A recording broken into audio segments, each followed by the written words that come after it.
Hi, I'm Dave Lundahl. I'm the CEO for Insights Now, a behavioral market research company. Thank you for this opportunity to present here today at Quirk's Virtual. I'm sure that if I asked for a show of hands, that everybody here would respond positively, that they would want to live in a cleaner, healthier, happier world. Today, what I'm going to do is draw a line between neuromarketing techniques being an enabler of marketing research and innovation for the greater good. And that is to create a cleaner, healthier, happier world. As many as you know, consumers and shoppers are really poor at telling you what they want. But if you showed them something, they would instantly be able to recognize it whether or not they wanted it or not. So there lies the conundrum of innovation. Now, neuromarketing is clearly a buzzword, and neuromarketing techniques have not really come to the full fruition in sort of achieving their promise. In fact, there's a lot of confusion about them. So what I'm going to do today is provide some clarity in this confusion about what is neuromarketing and the techniques. I'm going to talk about some of those techniques. I'm going to talk to you about some of the values and shortcomings of some of these techniques. And last, I'll be presenting a way that we can improve upon some of these techniques through developing some neuromarketing techniques to enable innovation to achieve a cleaner, healthier, happier world. You know, if you think about it, all innovation decisions have their roots in trying to figure out how to nudge and disrupt consumers or shoppers in some way. And for this reason, neuromarketing is an exciting branch of marketing and consumer research. It provides a significant expansion of the researcher's toolbox, enabling for deeper and broader insights for more informed decisions and how to nudge and disrupt.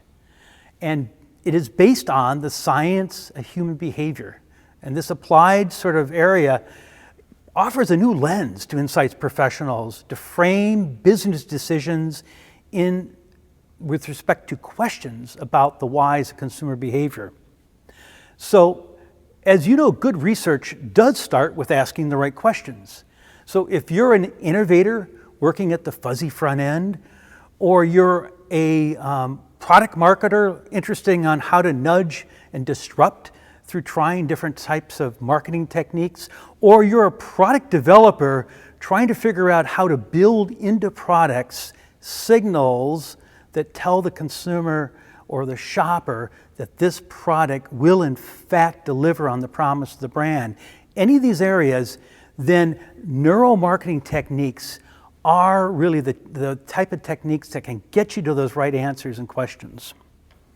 Now, one of the ways that neuromarketing works is it distills the science of consumer behavior into things called frameworks. And frameworks are ways which us as practitioners can really understand how to ask the right questions, how to design neuromarketing techniques into our research. One of these frameworks that I want to talk to you today about is called the Modes of Thinking Framework. And it characterizes these modes in terms of how people think to make decisions. And there's three types of ways that behavioral psychologists have been able to figure out. The first is called implicit mode, or system one. And this is reserved for like fast sort of thinking, things that are mundane processes, things that are not important, things that are ordinary, things that are habitual in our lives. And it's reserved for that. It's based on priming sensory cues and ways in which things that are really we're not thinking about. They're non-conscious techniques or ways of thinking that really drive about 95% of our decisions. Now, when we have been disrupted with something, so no longer are we in an ordinary moment, or something suddenly becomes much more important to our lives, then we move into system two, or an explicit mode of thinking. And this is reserved for things that are more rational, weighing the consequences of the outcomes of use of products and things like that. And so it's a much more mentally taxing, much more conscious thing that is reserved for those sort of other types of moments. Now, there's a third type of mode of thinking that behavioral psychologists are just starting to understand, and this is what we call prospective thinking. This sort of methodology is about projecting into the future, imagining what might be the outcome if you use a product, or might be the outcome if you talk to somebody, and what might be their reactions, what might be the outcome of a social event, and what you might do in that sort of situation. So prospective thinking is kind of a mix of System 1 and System 2 because it also has emotional consequences and emotional things that drive decisions out of that mode. Now, when you think about these modes, I'm going to talk today about two sort of basic classes of how people think and how neuromarketing techniques have been designed to tap into these modes of thinking. The first class is something called neurophysiological techniques.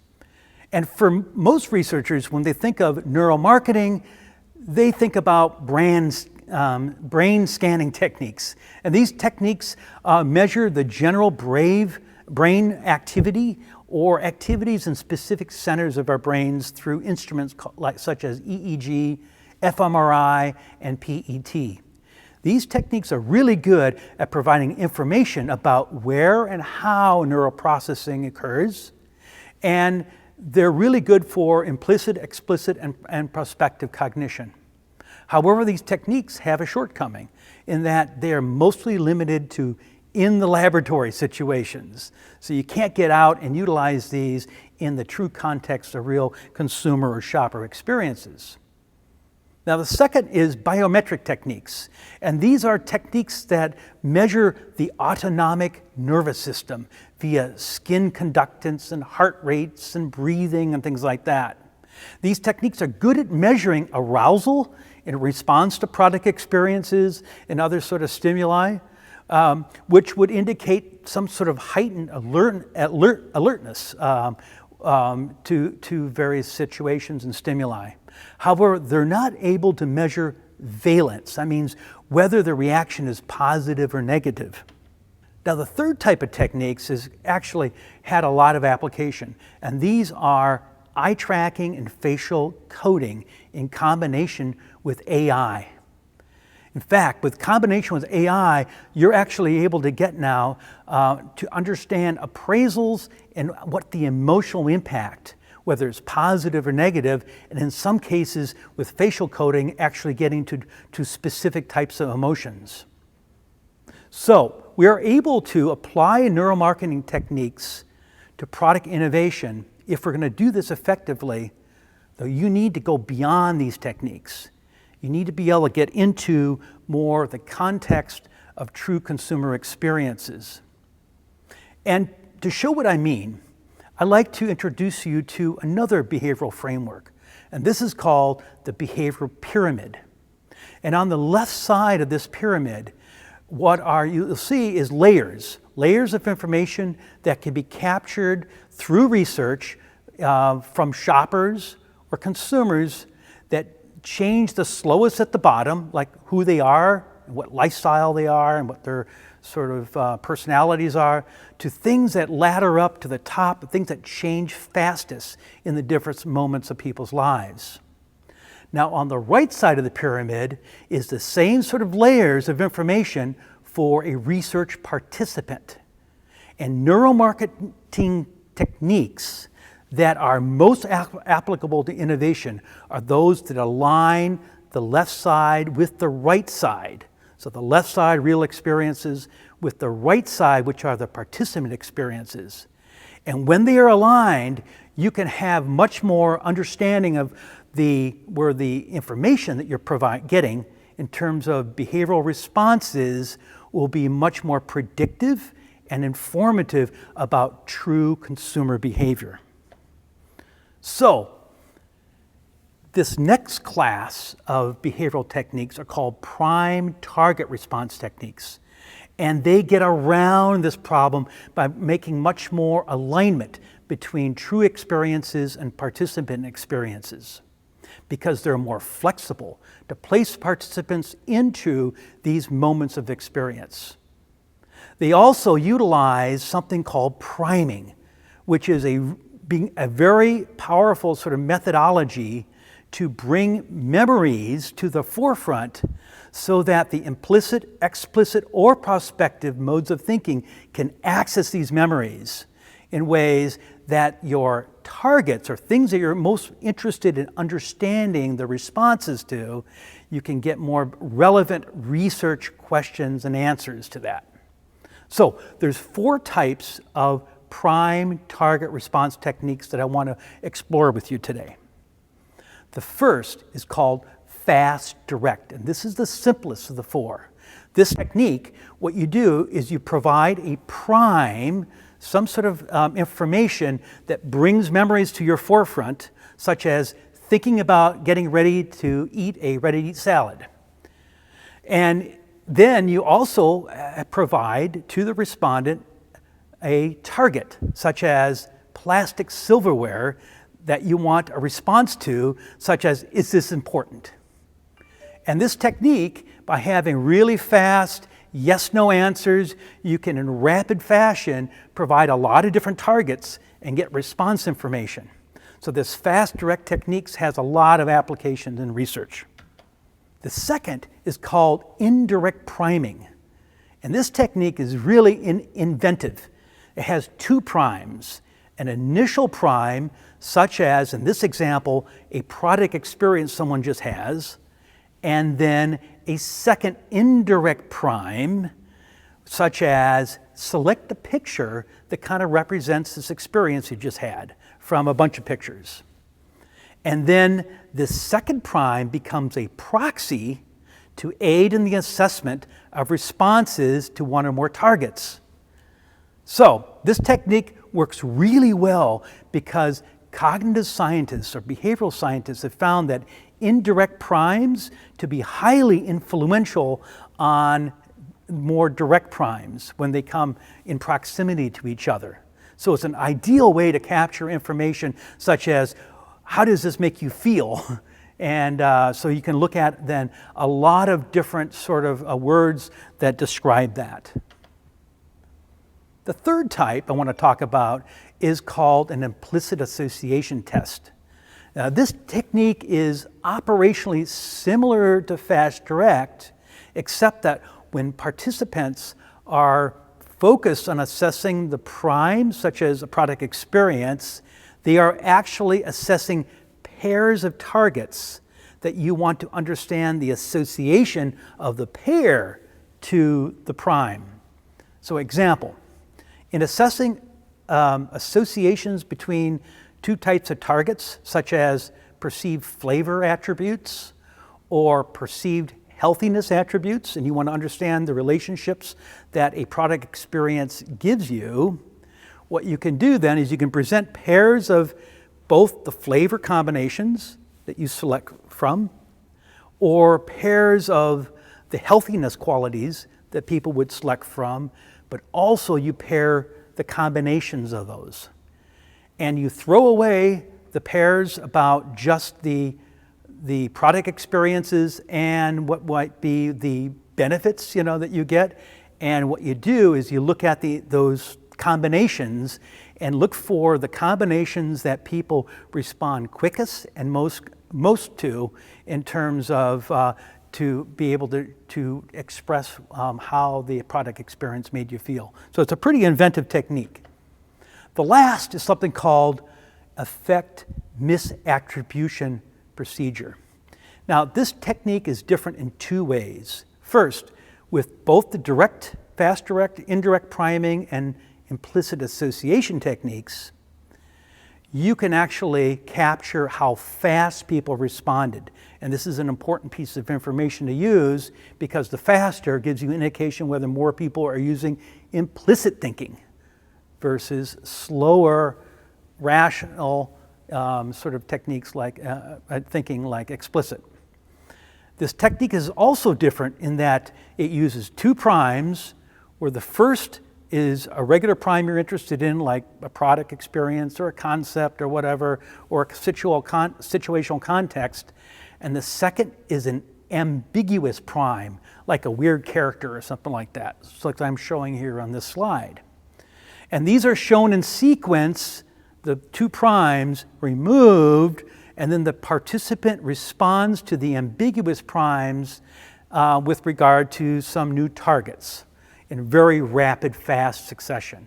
And the value of this technique is you start getting some very good information on sort of how the original prime really factors in to being pleasant or unpleasant, or okay or avoid, or some sort of easy sort of approach avoid sort of technique. So, all of these techniques, we found that fast direct and indirect priming have been the most applicable with regard to sort of understanding how to improve the participant alignment with true consumer or shopper experiences. Yet, even these techniques have a shortcoming, and that is, while these are techniques are designed so you can have implicit or explicit or prospective thinking, you never know whether the participant, what type of thinking they're actually using. So, for instance, if you're thinking of a shopper may, in a shopping situation, be walking down an aisle and see something that catches their eye, disrupts their normal habits, and you may pick that up, and so that sort of process could be utilizing initially habitual, sort of implicit thinking. But once they've been disrupted, suddenly they're moved into an explicit or even a prospective mode of thinking, where they're thinking about whether I'm going to buy this, considering weighing all the possibilities, or imagining how they might use this product at home. So the point is that if you can get information on knowing what kind of mode of thinking people are using, you get much deeper insights, much broader insights into exactly what is going on into the shopper's mind. So what we've developed is something that extends these implicit, explicit, these behavioral techniques, something called an implicit explicit test. And what it involves is a calibration step at the very front end of the study for every single participant engagement. And what we do is we develop through some questions and capturing the speed of those questions that should be implicit, we develop a cutoff time. For anything longer than that is actually going to be utilizing explicit thinking or prospective thinking. So anything shorter than that cutoff is certainly an implicit mode of thinking response. So as a result of this invention, we can do a lot of things that we could not do prior. We can, first of all, get much deeper insights into what are the modes of thinking people are using in response. Second is we can get broader insights by developing survey logic that uses this new information to put people that are implicit thinkers into one sort of set of questions and those that are not into a different set of questions. We can provide better decisions by creating new behavioral KPIs or key performance indicators, new measures that you can use to make future decisions. And we can warehouse this information to create new custom syndicated services that could even align whole supply chains. So let me give you some examples of applications where we are doing just these things. First of all, to create a cleaner world, we are applying fast direct techniques to measure which ingredients, as might be listed on the back end of a package, will result in shopper avoidance. And so this sort of methodology that I'm showing here on this slide, we've been able to build whole databases of hundreds of thousands of ingredients in the context of all sorts of foods and beverages, pet care products, supplements, which developers and marketers can alike use to understand how to design products. And this new KPI metric is also being used by a number of ingredient suppliers in the design of new, cleaner perceived ingredients, which can be incorporated into products and even utilized to show retailers what types of brands they should be putting on their shelves that are perceived to be cleaner. And as an example, this is the type of information we're getting. We're applying the implicit-explicit test, calibration, where we know what modes that people are using, to develop indices that place greater weight on implicit responses, those more guttural, fast responses which drive people's behaviors in terms of, I'm going to avoid this product because it has this ingredient in it. The second area is to create a healthier world. We're applying fast, direct techniques to understand what benefits would be most useful to consumers to deliver better claims and product design by knowing what benefits are associated with things such as vitality, or things such as what is healthy. And so we're finding all sorts of applications where when we prime people in moments of experiences, they can much more sort of tell us through this rapid technique of what is vitality or what is healthy mean in the context of this type of product. To create a happier world, we're applying indirect priming techniques to measure emotional profiles or emotional impact that participants have in response to products, in response to package designs, in response to concepts, and even ideas. So, for example, the type of information we get by applying this implicit-explicit method, we're able to place more weight on participants that are using implicit thinking to derive these sort of indices which can compare and contrast. Whether this product, such as these two plant-based burgers, which one is, how are they being different in terms of creating intrigue or happiness or whatever the emotional impact profile you're seeking. Now, in terms of driving survey logic, we found this calibration technique is ideal so that we can develop branches in surveys to determine, for instance, if someone has been disrupted by a message and moved into explicit thinking, then we can drill down into understanding why more rationally. But if it's more as an implicit sort of mode that they've reacted to, we utilize a different set of questions to tap into the subconscious, non-conscious sort of processes that are aligned with implicit thinking. These neuromarketing methods that we're applying here have led to the creation of a new solution for innovation for the food industry. Earlier this month, we publicly launched something called the CRAVES solution. CRAVES stand for is Clean Label Research through evolutions right into stores. And this is through a series of rapid iterative sprints for innovation that we have built in partnership with a company called Culinex, which is a culinary food product development firm, where we can actually rapidly, within 6 to 9 months, take you from idea all the way to being in store. And to learn about this, just Google CRAVES to get to a website. This partnership has also allowed us to develop an ecosystem of innovation companies that are aligning across the whole supply chain in the food industry. That is, we're able to utilize the same information so that we can go from ingredient supplier all the way to the storefront.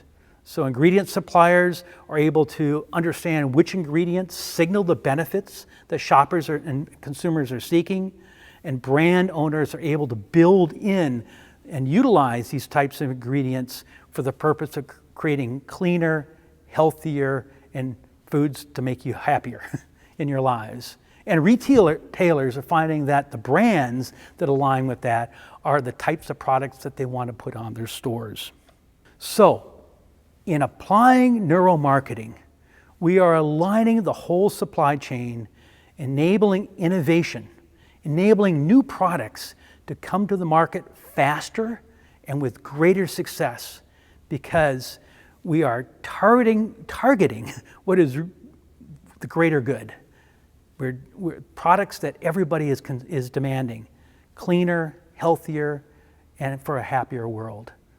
So to close, I hope this talk has helped you today in both clarifying what is neuromarketing, what are some of the techniques that have been utilized that are showing to be most promising of value, and how we have actually taken these techniques and improved upon them through the implicit-explicit test methodology. And so I hope that you will learn how to apply those, and so that you can, with us, become enablers of innovation to create a cleaner, healthier, happier world.